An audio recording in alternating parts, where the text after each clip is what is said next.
who are we? Who am I within the question of who are we? I think those are the questions that are being asked to us today and being asked to us in our readings. And we're being asked that question by being reminded, and we're being asked to remember who we are. In the book of Wisdom, we are given the story all over again of how God is with us on this journey. God is with Abraham. God is with Sarah. We have gone through the desert. We have been saved from the Egyptians, and we are going to promised lands, and we're going through trials and tribulations, and they're long journeys, and they take a long time in our temporal sphere and our own mindset. This has taken a long time, but remember, God has been with you.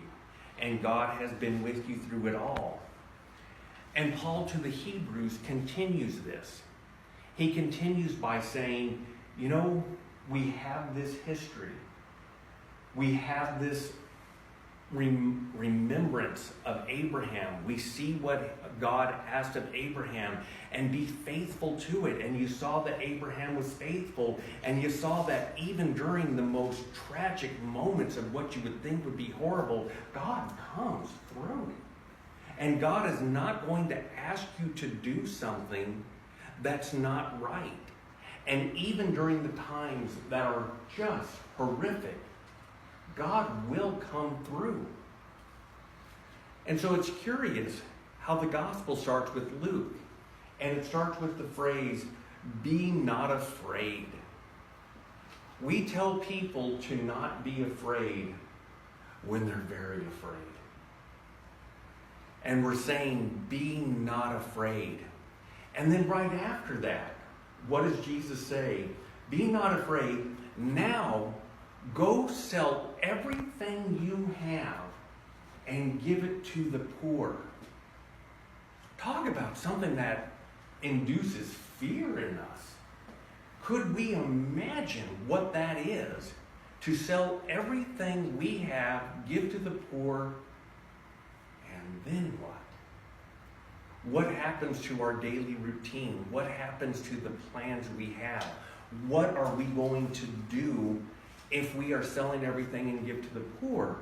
But I think what Jesus is really saying is that do not be so tied to this world that you forget who you are, that you forget who I am, and that you forget what you're supposed to be doing. Because we are going to be tested. We will be tested. Whether this test is from God or that this test is from life, we are going to be tested. And when we're saying to be prepared, and when Jesus is saying to be prepared, I know as a kid and going all through many theology courses and what we've been taught from the pulpit, it's be prepared for that time of the end of the world when Jesus comes back. And are you ready? Because before this rapture happens, we're going to have the good and the bad separated, and everybody's going to know. And I don't think that's what it is. I don't think that's what we're being told to be prepared for.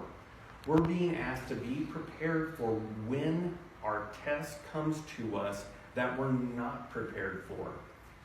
I'm going to quote Mike Tyson. Everyone has a plan until you're punched in the face. We collectively, as a society right now, we have been punched in the face. We have been punched in the face in so many ways. But we have violence in our midst. Violence in a context that we're not used to, and we don't have to ask. We inherently know the violence that we are experiencing, the gun violence, the downing of innocent people. It's just wrong, and we can't come up with a valid excuse for it or why it's allowed to be continued. We are punched in the face because we are a divided nation right now.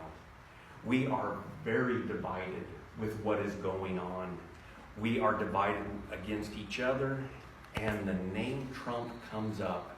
And we cannot ignore that name. As much as we want to say we go to places that we don't have to have that in the forefront of us, we do. It's there. And we have to talk about it. We're forced to talk about it because of the stuff that we hear on the news every day. And when we're looking at that, we've got to start asking ourselves some questions.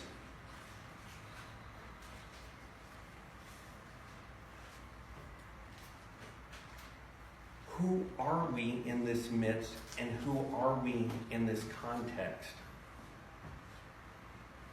And are we really focusing on the questions that are of the real importance when we're discussing the stuff that's right in front of us? And I'm reminded of the movie Sophie's Choice. Has anybody not seen Sophie's Choice? So in Sophie's Choice, let's go to the scene that I will never get out of my mind. And there she is in that line, and there's the Nazi officer saying, because you are not Jewish and because you can speak German, you're lucky. You're lucky because I'm going to allow you to choose which child will get to live.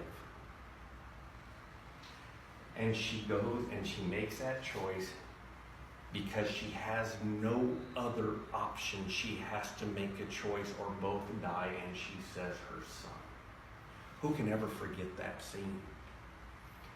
And that is a movie, and that is a scene that has been dealt with so many times. I know when I was a teacher at an all-boys Catholic high school, I show that scene to the boys, and we start getting the discussion going, and they do what so many discussion groups have done. What do they start focusing on? They focused on her. And they focused on why did she choose who she chose? And they started taking apart and started looking at why would she have done that instead of saying, wait, this isn't about her. This is about the social situation that was there, and she was put into a horrific situation, and she's the victim.